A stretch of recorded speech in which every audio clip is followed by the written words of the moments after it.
Alright, hey guys, BAR1918 here doing a quick video. I just want to do a video on the differences between World War II helmets and Vietnam helmets. There are several differences that are somewhat hard to notice and some are very easy to notice, so we'll get right into it. This helmet is my reenacting helmet I use, which is World War II parts. Helmet, so everything's original. It is a front seam, which you can't see because the helmet net's in the way, but just trust me on that. And it's original liner, Westinghouse liner. I'll just kind of go over all the helmets that I have, and then we'll spot out the differences. This is my original World War II medic helmet that was repainted over. It's pretty cool. This is a Korean War liner, which I already have this in here right now just to show you guys the differences. It's in pretty bad shape, but yeah, it works. My Vietnam reenacting helmet, which is all original. I believe it all stayed together during Vietnam because everything seems to be dated. And there's some markings on it that wouldn't match each other, like that helmet shell and the liner and stuff like that. But yeah, this is my Vietnam helmet with a P64 liner in it. And this is another Vietnam helmet without a cover, so it kind of shows you the differences. But the cool thing about this helmet is a front seam helmet, so it made it through World War II, Korea, and got repainted for Vietnam and used in Vietnam, which is pretty cool. This also has a Vietnam liner in it, which is in mint condition. This is an airborne liner, so we'll do the differences between the airborne liners from Vietnam and the airborne liners from World War II. So we'll get right into the differences here. The first differences we're going to look at is the liners of each helmet. Since this one's redone, I'm going to grab my one that hasn't been. This is my helmet I use for reenacting when I do infantry stuff, but this is an original one with black A washers and everything, so yeah. Alright, and then we'll take a look at the Korean War liner. We'll just kind of flip up all of these.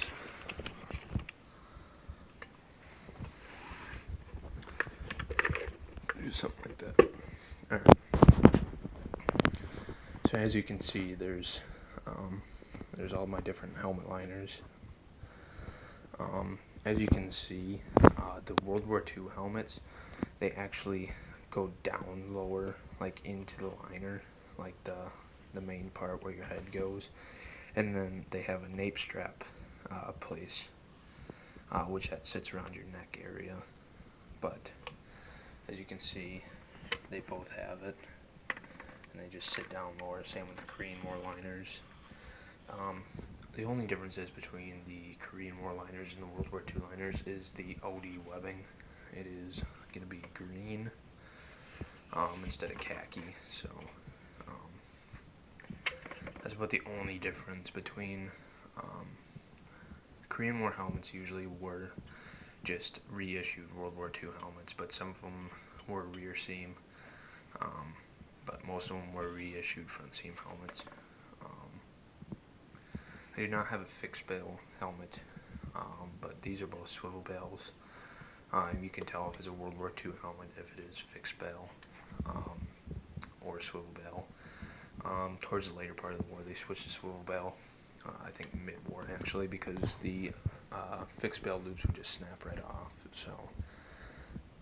So they stuck with fixed swivel bails throughout the M1 helmet time and use. Yeah, the differences between a Korean War liner and a World War II liner is the color of the webbing. As you can see, there's a pretty big difference. This one is actually a really used helmet liner, so. But yeah, these are both Westinghouse liners. Yeah, we'll get in the difference between the Vietnam liners. They do not have a place for a nape strap. They do have a neck band that attaches to 3 main points in the helmet. You can also tell these are both P64 liners because they do have the A-frame still. The rivets, or the little rivets to hold on the liner webbing.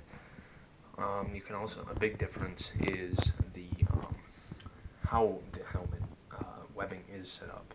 As you can see, this has 3 main parts that go down and tie together, and that's how you adjust like your helmet size right here, because the M1 helmet was pretty much a one-size-fit-all with that liner system.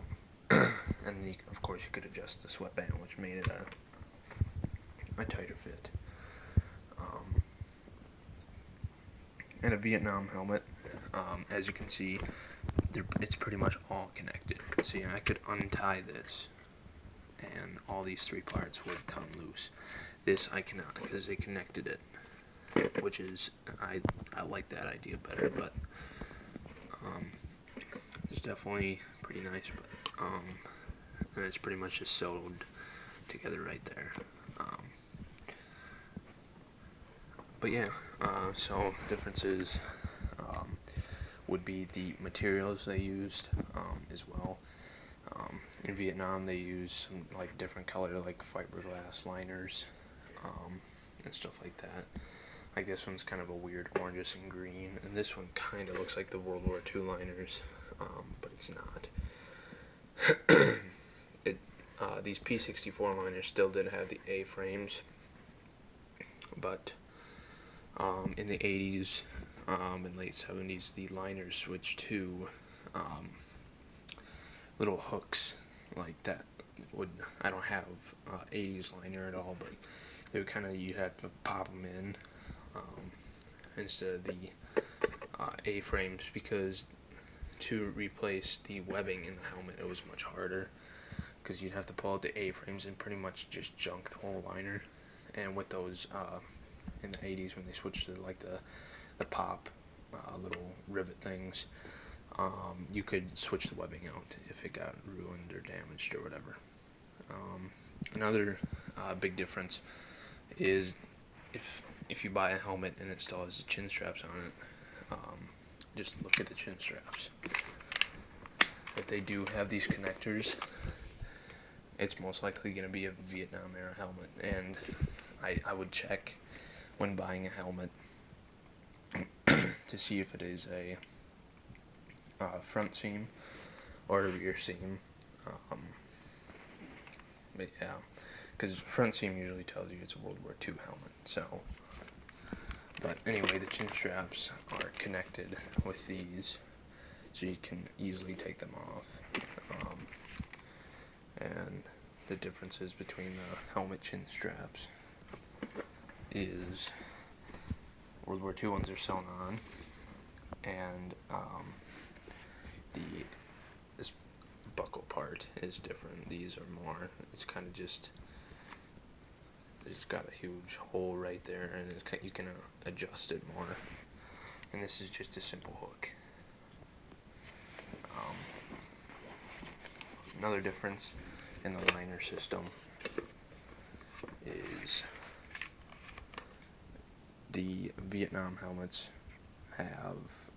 don't have the spot for a leather chin strap to hook,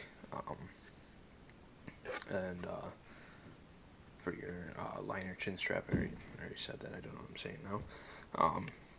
It just hooks here, and that the Vietnam helmets do not have those. They have these little buckles, which are for your neck band, which go back here. I don't have one in my helmets. I just don't like them, I guess. But yeah, another thing to look out for, like if you're buying a World War II USMC helmet, a lot of guys will take the Mitchell helmet cover and switch it over to the sand side, and say it's a World War II USMC helmet cover. Don't be fooled by that. It's pretty easy to tell when you have them next to each other, but just don't be fooled by that. But yeah, that pretty much just concludes this video on how to tell the differences between World War II and Vietnam helmets. Thank you guys for watching. Comment, like, and